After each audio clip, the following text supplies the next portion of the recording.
Meus queridos e amados irmãos, queremos cumprimentar a todos com a gloriosa paz do Senhor Jesus Cristo. O princípio de unidade na diversidade, que está relacionado tanto à igreja quanto à família, mostra o objetivo de Deus em estarmos sempre unidos em laços de amor e de paz, para que possamos honrar com temor ao Deus que nos criou e nos elegeu para a sua glória. E dentro tanto da família como da igreja, cada um dos membros dessa coletividade tem um papel. Na família, o homem tem um papel, a mulher tem um outro papel, assim também como seus filhos. Se cada um exerce o seu papel como deve ser feito com temor a Deus, não vai haver anomalia nem inconsistência. Quando, do contrário, cada um quer fazer o que bem parece aos seus olhos fazer, as coisas tomam um rumo diferenciado e passa do organizado para o desorganizado. Por isso, neste vídeo nós iremos trazer 10 motivos que impedem o pastorado feminino. 10 razões que impedem que a mulher exerça autoridade na coletividade, na altura do sacerdote da igreja e também se estendendo para a família. E o primeiro é o princípio de autoridade dado ao homem por Deus. É a ordem da criação. Deus criou o planeta Terra, os animais, Deus criou as plantas, o jardim do Éden, e pôs no jardim o homem.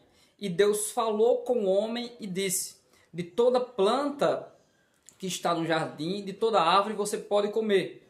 Porém, não pode comer da árvore do conhecimento do bem e do mal, porque do dia em que dela comerdes, certamente morrendo morrereis, ou certamente morrerás. A lei foi dada ao homem, a palavra foi dada ao homem, e como sacerdote do lar, ele deve agora ensinar a sua família a andar no temor do Senhor. Foi isso que Paulo falou em Efésios capítulo 5. Assim como Cristo lava a igreja com a lavagem pela palavra, assim o marido deve lavar a sua esposa. Deus via em Abraão que este iria encaminhar os seus filhos no temor do Senhor. A mulher que veio a Eliseu dizer que não tinha nada em casa, ela disse que o meu marido, teu servo, temia o Senhor. Ou seja, ela está dizendo que a bênção de Deus sobre a nossa casa estava por causa do nosso marido que temia o Senhor. E o Salmo 128 mostra claramente isso e diz: bem-aventurado o varão que teme ao Senhor. Feliz serás e te irá bem. E o motivo da felicidade deste varão é a sua família à roda da sua mesa, lhe trazendo alegrias e lhe trazendo felicidade. Então a primeira coisa é o princípio de autoridade. Deus deu a autoridade para governar a criação ao homem. O segundo é o princípio da queda. O apóstolo Paulo disse que a mulher não deve ter autoridade sobre o homem ou como homem, porque primeiro o homem foi criado e não a mulher. E a mulher quem caiu e não o homem. Em Gênesis capítulo 3, a partir do versículo 6, nós vemos que a mulher, ao tomar do fruto, diz a Bíblia que ela deu também ao homem. E quando Deus veio procurar os seres humanos que ele havia criado, por causa da queda, Deus procurou o homem. E Adão disse: foi a mulher que tu me deste. E depois, no versículo 16, Deus decretando os sofrimentos e o castigo por causa da queda, Deus diz à mulher que aumentaria os sofrimentos do parto e também que o desejo dela será para o seu marido e ele te governará ou ele te dominará. E quando Deus vai falar com o homem, relacionando toda a situação ao que Deus faria como castigo, Deus olha para Adão e diz: maldita é a terra por causa de ti. E a mulher, Deus não faz isso, porque o governante da terra foi o homem que Deus criou. E a mulher é aquela que assiste como diante do homem. É a assistente do homem para a missão de lavrar e cuidar da terra que Deus havia dado ao homem. Essa assistência ou submissão à missão do homem mostra esse papel secundário relacionado ao governo da terra que Deus deu ao homem. Então, o segundo motivo é o princípio da queda. A mulher não terá autoridade sobre o marido porque ela trouxe a queda para o marido. Após ela tomar do fruto, ela deu também ao seu marido, que ele comeu e, consequentemente, toda a humanidade caiu em pecado. O terceiro motivo é a distinção espiritual de Débora para com os outros juízes.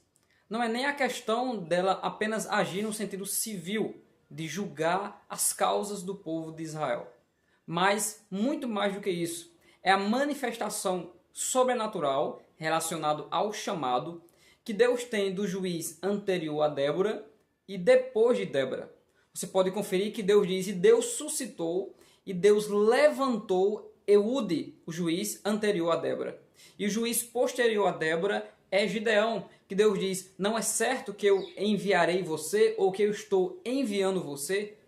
E para Débora, o que a Bíblia Sagrada diz é que e Débora, profetisa, mulher de Lapidote, julgava Israel. Veja a distinção do chamado de Deus em reger a nação de Israel, não dando a esta mulher autoridade espiritual e considerando também o contexto devastador que a nação de Israel se encontrava. E o contexto é: e cada um fazia o que bem parecia aos seus olhos fazer.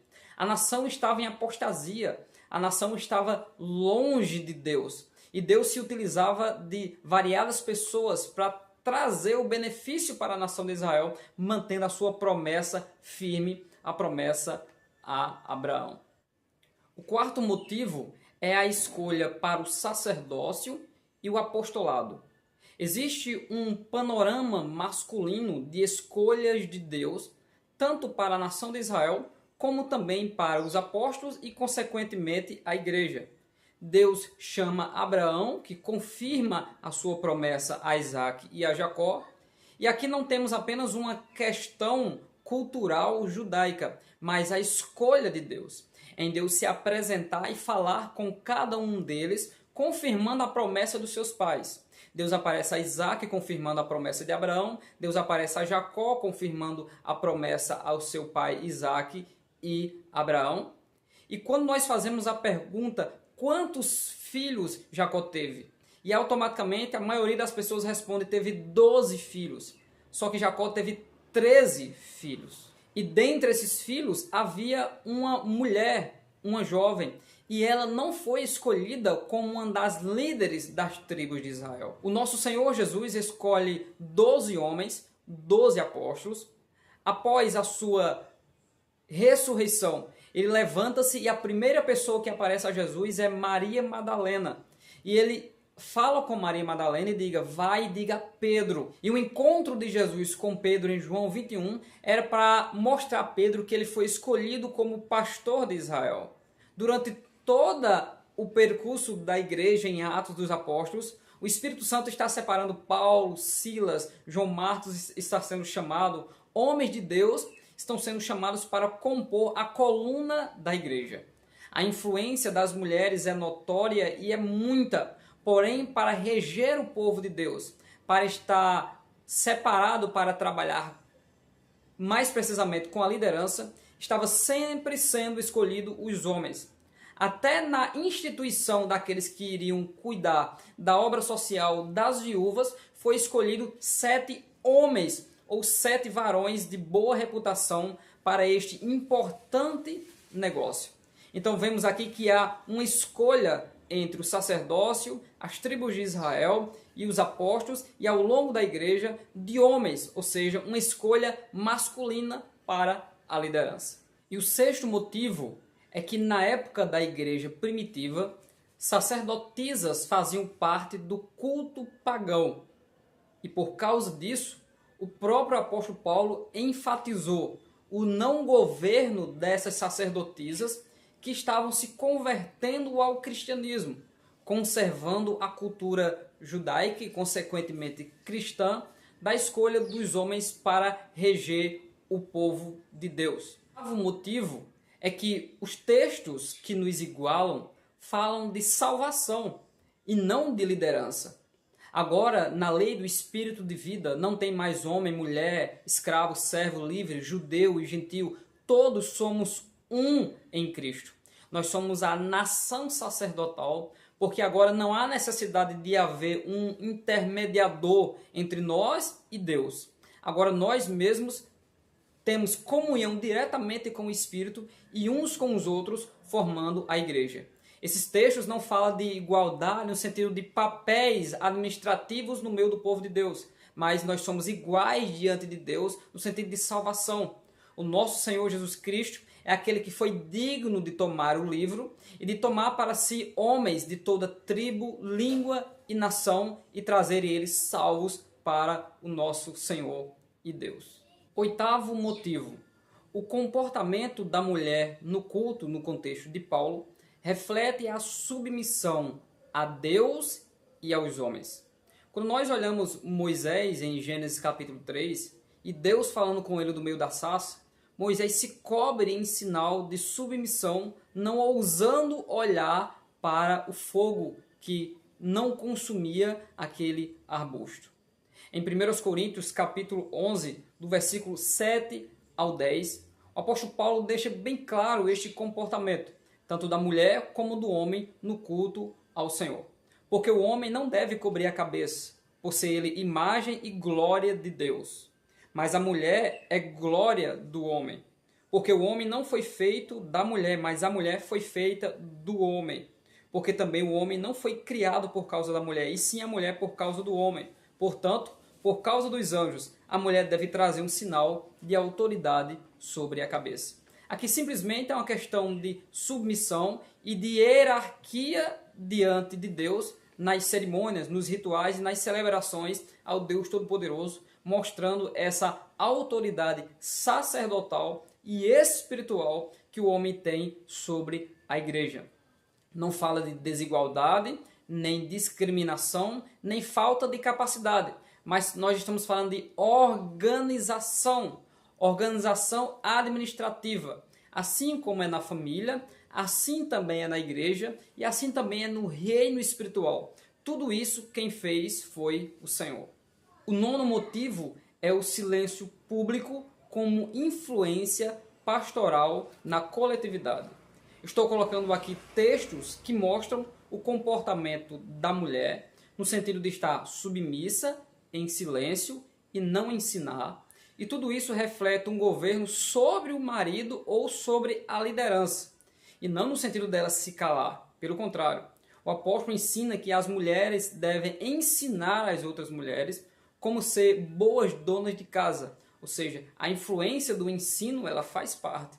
Tanto que o ensino do lar diz respeito ao homem e à mulher ensinar.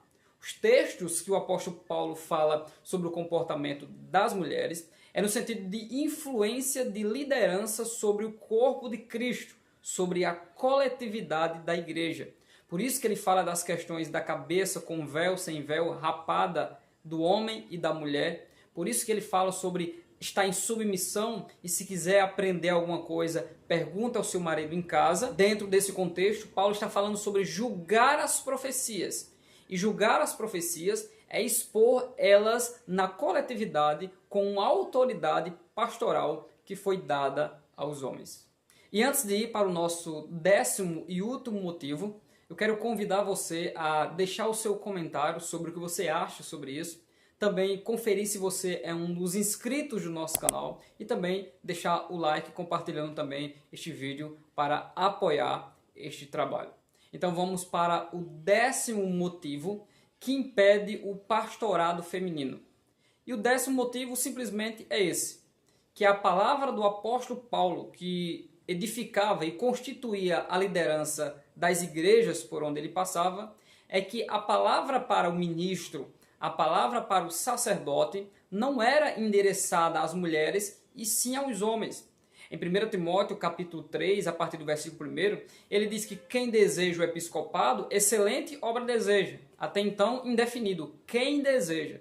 Depois ele diz que o homem, o varão, seja marido de uma só mulher, seja irrepreensível e que governe bem a sua casa, tendo seus filhos em sujeição.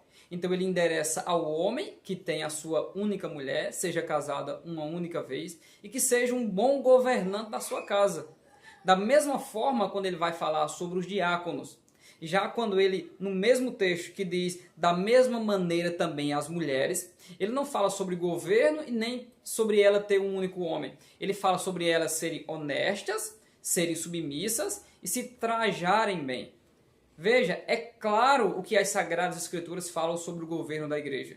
Esse governo da igreja foi endereçado aos homens. E aqui precisaríamos de muito mais tempo para falar da importância das mulheres no Antigo, para Jesus e na igreja, que é muita a importância das mulheres e a capacidade das mulheres, assim também como ao longo da história e na igreja atual. Porém, este vídeo vem com um propósito de trazer esses motivos, porque a mulher não pode exercer uma autoridade sacerdotal como liderança do corpo de Cristo, pois essa autoridade foi dada ao homem e a mulher tem sim uma grande influência, não só sobre o seu esposo, mas também sobre a igreja, mas em funções secundárias, porque a igreja, pela multiforme graça de Deus, existem muitas funções e muitos membros, e assim todos nós, fazendo o nosso serviço em harmonia uns com os outros, nós honraremos ao Senhor da glória, faremos a obra do nosso Senhor Jesus Cristo, e que a qualquer momento, todos nós, homens, mulheres, magros, gordos, altos, magros, de toda cor possível, nós juntamente nos encontraremos com o Senhor nos ares, no arrebatamento da igreja. Que Deus abençoe grandemente a sua vida em nome de Jesus.